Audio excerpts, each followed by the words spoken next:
नमस्कार, मैं हूं जयशंकर सुमन। आप देख रहे हैं हिट इंडिया न्यूज़ चैनल। आज आपको हम एक ऐसे शख्स से रूबरू कराएंगे जो नगर निगम में कार्यरत थे और जिनका नाम है ओम प्रकाश वर्मा। जी हाँ, ओम प्रकाश वर्मा जी। वर्मा जी, आप बताइए कि नगर निगम में अधिकारी रहे हैं और अचानक से आम आदमी पार्टी में ज्वाइन कर लिए, क्या रीजन रहा? एक आदत सी बन जाती है कि लोगों की सेवा करो। नगर निगम रह के मैंने हर बस्ती, गली, मोहल्ला, कूचा, झुग्गी झोपड़ी, बस्ती, शहरों में पूरी सेवा की। और आज भी मुझे नींद नहीं आती थी जब नगर निगम से मैं फ्री हुआ, तो मुझे लगा कोई ना कोई रास्ता ऐसा अख्तियार करूं जिससे मैं शहर को फिर से सुविधाएं दे सकूं और सुंदर बना सकूं, सेवा कर सकूं। वर्मा जी, अब सेवा बात करते हैं तो नगर निगम में कई साल सेवा करी है, तो उसमें संतुष्टि नहीं मिली आपको? काम करने की और पूजा करने की एक ये बात होती है, जितनी करते जाओ काम कर्म पूजा, वो और इच्छाएं बढ़ती चली जाती हैं। और जब नगर निगम में मैं काम करता रहा तो मेरी संतुष्टि के साथ साथ इच्छाएं और बढ़ गई, ताकि मैं शहर को और सेवा दे सकूं अपनी। ये राजनीतिक मुद्दा है अपना, कि या कोई भड़ास है नगर निगम के आपका?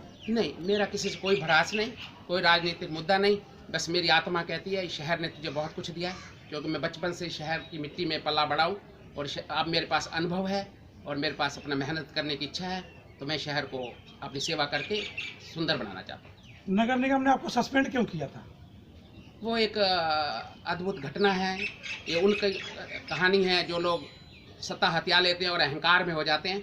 जब ग्रीवेंसेस कमेटी की मीटिंग हो रही थी, गरीबों के बारे में चर्चा हो रही थी, तो मैं भी प्रयास कर रहा था कि गरीबों की बात को अपने मंत्रीगणों के आगे रखा जाए, परंतु उनमें से कुछ अहंकारी एमएलए थे, जो भी लोग थे, उन्होंने मुझे अभद्र टिप्पणी की।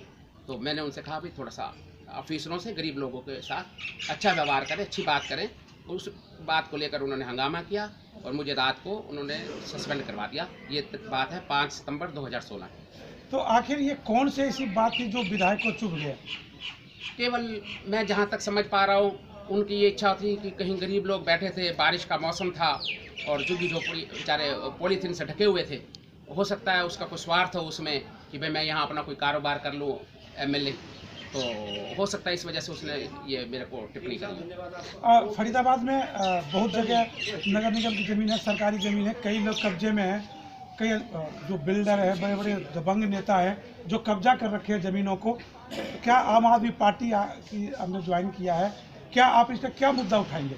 इस पर उठाएंगे मुद्दा? हाँ, जो पार्क हैं, सड़कें हैं, हमारी नगर निगम की ज़मीन है, उस पर हमारे शहर वासियों का एक एक इंच ज़मीन पे उन्हीं का अधिकार है, जिन्होंने अपनी कुछ लोगों ने अपनी सत्ता हथिया के, शक्ति हथिया के उन पे कब्जे कर लिए। और हमारे गरीब लोग जो वास्तव में जिनकी ज़मीनों के मालिकाना हक हैं, वो वंचित हैं आज। और अब आम आदमी पार्टी से मुझे शक्ति मिली है, आम आदमी पार्टी ने मुझे अपने परिवार में शामिल किया है, तो मैं अपने शक्ति को और इनसे आशीर्वाद लेके, आप जैसे जनता से आशीर्वाद लेके शक्ति को बढ़ाऊंगा।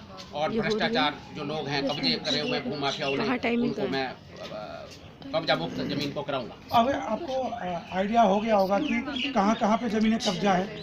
मैं ये बचपन से ही फरीदाबाद की गलियों कूचों में मैं बड़ा हुआ हूँ और नगर निगम में मैंने 4 दशक तक घुमा हूँ। हर मकान, हर गली कूचा, झुग्गी झोपड़ी, बस्ती, सब जगह मैंने सेवा की है। मुझे एक एक इंच ज़मीन का पता है जहाँ पर लोगों ने कब्जा किया हुआ है। नगर निगम में 3 जोन है, बल्लभगढ़, एनआईटी, फरीदाबाद ओल्ड। तो आपका किधर इशारा है, किस तरफ की ज़्यादा कहाँ कब्जा है? देखो, जहाँ तक इशारे की बात है, ओल्ड फरीदाबाद की बहुमूल्य ज़मीनें हैं। आप देखते हैं सूरजकुंड की रोडों की साइड के ऊपर, हमारी गुड़गांव की तरफ रोड जाती हैं और अनेकों जगह पर आम लोगों ने उतना कब्जा नहीं झुग्गी झोपड़ी ने किया हुआ है जितना कि हमारे भूमाफिया और ताकतवर लोगों ने किया। ये किसके सह पे हुआ है? मैं आपको एक बात बताना चाहता हूँ। जब मैं नगर निगम में था तब भी मैंने इसके लिए इन्फोर्समेंट का अफसर बन के भूमाफियाओं से, खतरनाक लोगों से ज़मीन वापस लेके अपनी जनता को समर्पित की थी। जब भारत के अंदर पाकिस्तान की लड़ाई हुई, कारगिल युद्ध की, कारगिल में हमारे कब्जा करने लगे, तो मैं फरीदाबाद से पैदल कारगिल तक गया ताकि हमारी धरती की, भारत माँ की 1 इंच को कोई न छीन सके।